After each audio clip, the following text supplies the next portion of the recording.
Goat అంటే ఏది మేకేనా? ఆ మేకని కోసుకొని తింటే పండుగలకి జాతరకి ఎంత కిక్ వస్తుందో ఈ గోట్ సినిమా చూసిన తర్వాత అట్లా అనిపించింది. ఫస్ట్ హాఫ్ లో కొంచెం ఎమోషన్ తో గట్టి పడేస్తుంది, ఎమోషన్ ఫ్యామిలీ సెంటిమెంట్ ఉంటది. సెకండ్ హాఫ్ లో మాత్రం దద్దరిల్లిపోయింది. కొడుకు క్యారెక్టర్ ఉన్నది. నాకు కనుక కత్తి ఇస్తే ఒక్క వేడితో ఆ కొడుకు తల నరికాలనే ఫీలింగ్ కలిగింది. అంత కోపం వచ్చింది అనమాట. అయ్యనే బెదిరించే లెవెల్కి ఎదిగింది ఆ కొడుకు అనే ఫీలింగ్ కలిగింది. కొడుకు క్యారెక్టరే మరి అంత ఎందుకు స్పెషల్ ఇచ్చారో తెలియదు కానీ సూపర్ గా అనిపించేసింది. త్రిష ఐటమ్ సాంగ్ ఉన్నది, యూత్ కావాల్సిన ఐటమ్ సాంగ్ ఉంది, మదర్ సెంటిమెంట్ ఉన్నది, అంటే ఫ్యామిలీ సెంటిమెంట్ ఎమోషన్ ఉన్నది. సో బీజం బాగుంది. వెంకట్ ప్రభు తను డైరెక్షన్ కదా, ఇది వెంకట్ ప్రభు అనే కింద హీరో వేసుకున్నాడు, అదొకటి అర్థం కాలేదు. క్లైమాక్స్ లో అయ్యా కొడుకు కొట్టుకుంటున్నప్పుడు ఒక గన్ను తంతే ఇట్లా లాస్ట్కి వెళ్ళి పడుతుంది. ఆ మూమెంట్ లో ఒక సందర్భంలో కొడుకు వెళ్ళి అక్కడికి వెళ్ళిపోతాడు. యాక్చువల్ గా వెళ్ళిపోయినప్పుడు మరి పక్కన ఉన్న గన్ను అందుకొచ్చి వెళ్ళి అయ్యింది అంటాడు. మరి అది ఎందుకు డైరెక్టర్ క్యాచ్ చేయాలో అర్థం కాలే, అదొకటి మైనస్ అనిపించింది. మళ్ళీ సినిమాలో ధోని కనపడతాడు, చెన్నై టీంని చూపించేస్తారు అనమాట. తర్వాత పైన అదే ఏంటది స్టేడియం మీద ఫైటింగ్ అది ఒకటి చాలా బాగా అనిపించింది. కూతురు క్యారెక్టర్ కి ఒకటి అడుగుతాడు, నీకు ఎవరంటే ఇష్టం అని తల అని చెప్పేసి, అంటే అక్కడ చాలా మంచి మంచి ఐడియా ఇచ్చినట్టు అనమాట. తల అనగానే అసలు అర్థం కాలే, తర్వాత లేచి బయటకు వస్తున్నాడు అని అర్థం ఇట్లా కుదిరితే తలతోటి వాడు కొడుకు కింద పడిపోతాడు. మస్తు ట్విస్టులు ఉన్నాయి. ప్రభుదేవ గారి క్యారెక్టర్ చాలా బాగుంది. ప్రభుదేవ ఏంటో మీరు చూడాలనుకుంటే సినిమాకి వచ్చేయండి. ఆయన ఇలా ఫైట్ మాస్టరా, హీరోనా, వీలనా, ఇంకేమన్నా పాత్ర చేసిన అనేది ఆయన ఈ సినిమాకి అయితే హైలైట్. నెక్స్ట్ మన జీన్స్ మూవీ హీరో ఉన్నాడు, ఆయన క్యారెక్టర్ కూడా చాలా బాగా అనిపించేస్తుంది. అతను కొన్ని సందర్భంలో ఆయన విలన్ గా మారతాడేమో అనే ఫీలింగ్ కలిగింది. ఒకటి కొన్ని ట్రైన్స్ అన్వేషణలు అవి కూడా చాలా బాగుంటాయి. ముగ్గురు క్యారెక్టర్ మనకు తెలిసిన వాళ్ళు, హిందీ తెలుగు వాళ్ళు చేసిన వాళ్ళు కూడా వాళ్ళ క్యారెక్టర్ చాలా ఉన్నాయి. అన్ని కనపడతాయి, అన్ని చాలా బాగా నచ్చాయి అనమాట. టోటల్ గా సినిమాకి అయితే 3+ ఇవ్వగలం భయ, చాలా బాగుంది. గోటు 2 కూడా వచ్చే ఛాన్స్ ఉన్నది, ఎందుకంటే లాస్ట్ లో ఎండింగ్ లో హింట్ ఇచ్చాడు. సో విజయ్ తలపతి రాజకీయాలకు వెళ్తున్నాడు అన్నారు. రాజకీయాల గురించి మాట్లాడవద్దు, కానీ సినిమాతో ఆగిపోతాడు. ఈ సినిమాతో ఆగిపోయేది ఉంటే, రాజకీయాలకు వెళ్ళేది ఉంటే మళ్ళీ సినిమాకి లింక్ ఎందుకు ఇస్తాడు, హింట్ ఎందుకు ఇస్తాడు, పాటలు వస్తాయి. సినిమాలు బంద్ చేయడం, ఇక్కడ మన పవర్ స్టార్ ఎలాగో అక్కడ ఆయన లాగా సినిమాలు కంటిన్యూ వస్తాయి.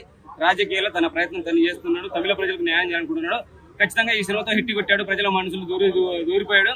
ఇక వాళ్ళ దగ్గరికి వెళ్ళిందంటే సీఎం కూడా గెలిచే అవకాశం ఉంది. సినిమా అయితే బ్లాక్ బస్టర్, చాలా బాగుంది, నాకైతే నచ్చింది. సో 3 hours ఉంది అంటున్నారు, లాగ్ అంటున్నారు, దానికి మీరేమంటారు? First half family emotion sentiment ఉంది కాబట్టి లాగ్ అనిపిస్తుంది. ఇంట్లో ఎవడన్నా అయ్యా అమ్మాయి చెప్తుంటే మాటలు వింటారా, బోర్ అని ఫీల్ అవుతారా, అదే ఉండవు. కానీ ఆ మాటలు వింటేనే సెకండ్ హాఫ్కి వెళ్ళాక మనం గూస్ బంప్స్ ఎలా రావాలా అవి వచ్చేస్తాయి. మంచిగా వాళ్ళ అమ్మాయి మాట ఉంటే మంచిగా చదువుకొని మంచి లెవెల్కి వెళ్తారు కదా. సో అదే ఉన్నది, లాగ్ కాదు, ఫ్యామిలీ సెంటిమెంట్ ఉంది కాబట్టి అది తట్టుకొని విని చూడగలిగితే హ్యాపీగా మంచి మూవీ చూసి వెళ్ళిపోవచ్చు. చాలా బాగుంది గోట్ సినిమా. అన్న first of all Thalapathy Vijay గారు చూసి వచ్చింది ఆ క్యారెక్టర్ చూస్తుంటే, అంటే ఫస్ట్ ఏమో ఒక మంచి ఒక మామూలు పాజిటివ్ హీరో, నెగిటివ్ గా వెంకట ప్రభు గారు చూపెట్టే వరకు అంటే కోపం వచ్చినట్టు మీరు అర్థం చేసుకోవచ్చు. సినిమా ఎంత కనెక్ట్ అయిందో, క్యారెక్టర్ ఎంత కనెక్ట్ అయిందో. మూవీ పరంగా మాత్రం నాకు చాలా బాగా నచ్చింది అన్న. కొన్ని ల్యాగ్స్ ఉన్నా అది కవర్ అయిపోతుంది. 3 hours ఉంది కాబట్టి కొన్ని ల్యాగ్స్ ఉన్నా ప్రాబ్లం లేదు. పేరులో ఉన్న గ్రేట్నెస్ ఆడియన్స్ సినిమా చూసాక సినిమా గ్రేట్ ఉందని ఫీల్ అవుతారా? గ్రేట్ ఉందని ఫీల్ అవుతారు కంపల్సరీ. మళ్ళీ ఇంకోటి ఏంటంటే ఫస్ట్ ఆఫ్ ఆల్ మనం ఎంత ప్రేమిస్తాం. పవర్ స్టార్ గారు నెగిటివ్ సైడ్ లో ఒకవేళ చూస్తే అది మనం ఒకవేళ పవర్ స్టార్ చూసి కోపం వస్తుంది ఎట్లా అనిపిస్తుందో, ఆ విజయ్ గారు చూసా కూడా అట్లాగే కోపం వచ్చింది నాకు చూస్తుంటే. మళ్ళీ మెయిన్ థింగ్ ఒక పాయింట్ మీరు నోట్ చేసుకోండి, ఎండ్ టైటిల్స్ వచ్చిన తర్వాత ఇంకో ట్విస్ట్ రిలీజ్ అవుతాయి. ఆ ఎండ్ టైటిల్స్ వచ్చి లేచిపోకండి థియేటర్కి వెళ్ళి. పార్ట్ ఉంది.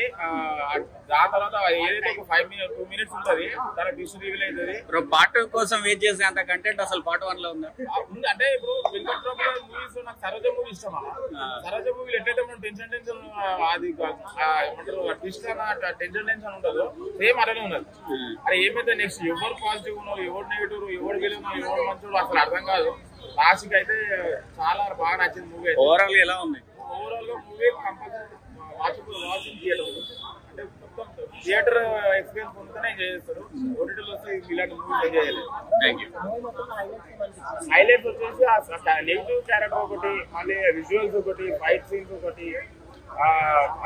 సినిమాలో కెమెరాస్ వస్తుంటాయి. అంటే మన శివకార్తికేయన్ ఎంట్రీ ఇస్తాడు, తను స్టేడియం పోయి MS ధోని క్రికెట్ మ్యాచ్ చూద్దాం అనుకుంటుంటే అక్కడ ఫైట్ సీన్ ఉంటాయి. అది నిజంగా ఐపీఎల్ ఫీలింగ్ వచ్చింది అన్న. MS ధోని ఎంట్రీ కానీ, అలాగే శివకార్తికేయన్ ఎంట్రీ కానీ, మన స్పెషల్ ఐటమ్ సాంగ్ కానీ, ఫస్ట్ హాఫ్ లో మెట్రో సీన్ ఫైట్ సీన్ కానీ, సెకండ్ హాఫ్ లో స్టేడియం మీద కొట్టాడు కానీ, అప్పుడు మన మైండ్ కు దొరికేదని అంత ఆ రకంగా వాడారు. అంటే సినిమా కూడా చాలా బాగుంటుంది. ఫస్ట్ హాఫ్ అంతా చూడనా మదర్ సెంటిమెంట్ కానీ ఫాదర్ సెంటిమెంట్ సన్ సెంటిమెంట్ చాలా బాగుంటుంది. కొన్ని సీన్ అయితే నిజంగా సేమ్ ఏడిపించదు భయ నిజంగా. తనంతా సినిమా చాలా దూరం ఉన్నప్పుడు ఈ సినిమా అయితే చాలా అంటే చాలా ఏడిపించేది, చాలా బాగుంటుంది. ఫస్ట్ హాఫ్ అంతా ఒక ఎత్తు ఉంటుంది. సెకండ్ హాఫ్ వచ్చిన క్లైమాక్స్ వేరే కృష్ణ కానీ ప్రభుదేవ విలన్ ఈ సినిమాలో అది చాలా బాగా. ప్రభుదేవ విలన్ అంటే ఒక తండ్రికి కొడుకు మధ్య జరిగే శత్రుత్వం, ఆ విలనిజం ఉంటా భయ అని సొంత కొడుకే శత్రువుగా మాట ఎలా ఉంటాయని సినిమా చాలా బాగుంటుంది. నాకైతే గ్రేట్ ఫర్ ఆల్ టైం చాలా బాగా నచ్చింది.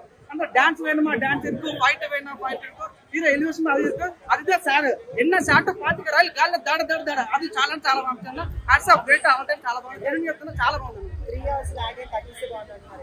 తగ్గించాల్సిన అవసరం లేదన్న సినిమా చాలా చాలా బాగుంది. ఫస్ట్ హాఫ్ అంతా ఆ డ్యూరేషన్ కావాలి నేను అన్నాను కాదన్నా. ఆ 3 hours కూలంగా అయితే సినిమా మనకు అర్థమవుతుంది, లేకుండా డిస్టర్బెన్స్ అవుతుంది. కాబట్టి ఫస్ట్ హాఫ్ అంతా అంటే ఒక ఎమోషన్ వెళ్ళిపోతుందన్నమాట. సెకండ్ హాఫ్ ట్విస్ట్ చేయాలి కాబట్టి ఒక కూలంగా తప్పం లేదు. 3 hours అంటే పాట ఒక లింక్ వదిలారన్న. సో తను ఒక విలన్ చంపుతాడు, ఇంకో విలన్ వస్తుంటాడు. మన ఎనిమల్ సినిమాలో ఇంకో విలన్ ఇట్లా యాడ్ అవుతాడు, ఈ సినిమా ఇంకో విలన్ యాడ్ అవుతాడు. సో మేబీ తన ఎలక్షన్ ఫీచర్ నుండి సినిమా తీసుకోవడం తెలియదు కానీ 100% సినిమా చాలా బాగుంది. పాట తీసే కూడా ఇంకా చాలా బాగుంటుంది. అసలు నేను వద్దులేదు అంటే త్రిష వస్తుంది డాన్స్ చేస్తా అంటే విలన్ తో చేస్తారు, హీరోతో డాన్స్ చేయదు, విలన్ తో డాన్స్ చేస్తుంటది. సో అంత అయిపోయిందంతా అసలు హీరోయిన్ ఎంత గ్లామరస్ చెప్తుంది త్రిష. దయచేసి మ్యామ్ మళ్ళీ ప్రభావం సినిమా చేయండి. చాలా చాలా ఉంది చాలా ఉంది అన్న. సో విలన్ అయిపోయిన తర్వాత ఎల్లో సార్ అమ్మ ఎటు పోయింది అని అంటారు. అంత బాగుంటుంది అనమాట, చాలా బాగుంటుంది. నాకు చాలా నచ్చింది. దేవుని చెప్తున్నా సినిమా చాలా చాలా బాగుంది. గ్రేట్ ఫర్ ఆల్ టైం చాలా బాగుంది. నిజంగా ఒక పవన్ కళ్యాణ్ గారిని చూసిన ఫీలింగ్ అయితే అనిపించింది నాకైతే. సినిమా అయితే మొత్తం వేరే లెవెల్ ఉంది. ఫస్ట్ హాఫ్ మొత్తం అన్న మెయిన్ కాన్సెప్ట్ అంటే మంచి ఎక్సైటింగ్ ఉంటది అన్న. ఎలిమెంట్స్ కూడా అంటే స్టార్టింగ్ మొత్తం ఫ్యామిలీ ఎమోషన్ ఉంటది, ఫాదర్ మదర్ కొడుకు సెంటిమెంట్ అంతా మంచిగా చూపిస్తారు. ఇంకా ఇంటర్వెల్ తర్వాత స్టార్ట్ అవుతుంది అన్న ట్విస్ట్. ఒక్కొక్క ట్విస్ట్ అసలు మైండ్ బ్లోయింగ్ అనిపిస్తుంది నిజంగా అన్న. నిజంగా ముంబై మ్యాచ్ లో 6 కొడతారు చూడండి. అసలు నిజంగా అసలు సినిమాకి అసలు మ్యాచ్ చూడడానికి వెళ్ళినాం రా అని అయితే అనిపించింది. అంత హైప్ తెచ్చింది అనమాట. క్లైమాక్స్ సీన్ అనేది కూడా ఉంచారు. విజయ్ అన్న యాక్టింగ్ అయితే వేరే లెవెల్ అన్న. ధోని గారు చూపిస్తారు, మళ్ళీ మన శివకార్తికేయ గారు ఉన్నారు. మళ్ళీ మెయిన్ చెప్పాలంటే ప్రభుదేవ్ అన్న రోల్ అయితే అసలు వేరే లెవెల్ అన్న. నిజంగా నాకైతే సినిమా చాలా అంటే చాలా బాగా నచ్చింది. సో మీరు అందరు వెళ్ళండి, మీ అందరికి చాలా బాగా నచ్చుతుంది. 3 hours మూవీ అన్నారు, లాగ్ ఉంది అన్న. 3 hours మూవీలో అసలు లాగ్ ఎక్కడ లేదన్న. స్టార్టింగ్ నుంచి ఎండింగ్ వరకు అంటే డైరెక్టర్ గారు ఎంగేజింగ్ గా తీసుకెళ్ళింది అనమాట స్టోరీని. అంతేగాని లాగ్ అయితే అసలు ఏం లేదు. అర్థం చేసుకుంటే మీకే అర్థం అవుతుంది సినిమా. నాకైతే చాలా అంటే చాలా బాగా నచ్చింది. ఓవరాల్ గా తలపతి గారి యాక్టింగ్ అయితే వేరే లెవెల్ అనిపించింది అన్న. అంతే. చాలా మంది పెద్ద పెద్దలు అందరు ఉన్నారు. స్నేహ గారు ఉన్నారు, లైలా గారు ఉన్నారు, మన నెక్స్ట్ విజయకాంత్ గారు కానీ, మన శివకార్తికేయ గారు కానీ, ప్రభుదేవ్ గారు కానీ చాలా మంది పెద్ద పెద్ద క్యాస్ట్ వాళ్ళే ఉన్నారు. సో వాళ్ళందరికి కూడా ఇచ్చిన రోల్ ఇచ్చిన లాగానే చేసిర్రు. నెక్స్ట్ మన ప్రభుదేవ్ గారి రోల్ గురించి అయితే మెయిన్ గా చెప్పొచ్చు. ఫస్ట్ మన విజయ్ దళపతి గారు అంటే నెక్స్ట్ ప్రభుదేవ్ గారే వస్తారు సినిమా చూస్తే. అలా ఉందన్నమాట ఆ రోల్ కూడా. సో చూడండి సినిమా మీకే అర్థమవుతుంది. సో మీనాక్షి చౌదరి గారి క్యారెక్టర్ అసలు లేనే లేదని అంటున్నారు, దానికి మీరేమంటారు? మీనాక్షి గారి రోల్ ఏంటంటే హీరోయిన్ అని కాదు కానీ ఒక కూతురు ఒక లవ్ స్టోరీ, మన చిన్న విజయ్ గారితో ఒక లవ్ స్టోరీ, ఆ లవ్ ట్రాక్ నడిపించడం కానీ, సాంగ్స్ ఉన్నాయి, వాళ్ళ మధ్యలో ఉన్న కెమిస్ట్రీ ఉంది, వాళ్ళ మధ్యలో ఉన్న మాటలు అవన్నీ చాలానే చూపించారు. 3 hours మూవీ ఎందుకు పెట్టారంటే ఇంతమంది పెద్ద పెద్ద క్యాస్ట్ కాబట్టి వీళ్ళందరికి ఇచ్చే టైమింగ్స్ అలా ఇచ్చి 3 hours పెట్టారు. అలా విలన్ గా నేను ఎవరని చెప్తే ఎలా సినిమా చూడండి మీకే తెలుస్తుంది. విలన్ చాలా మంది ఉన్నారు. నేను ఇప్పుడు చెప్పిన పేర్లలోనే వాళ్ళలో విలన్స్ ఉన్నారు. సో చూడండి ఫిష్ కూడా అదిరిపోతాయి అన్న. Thank you.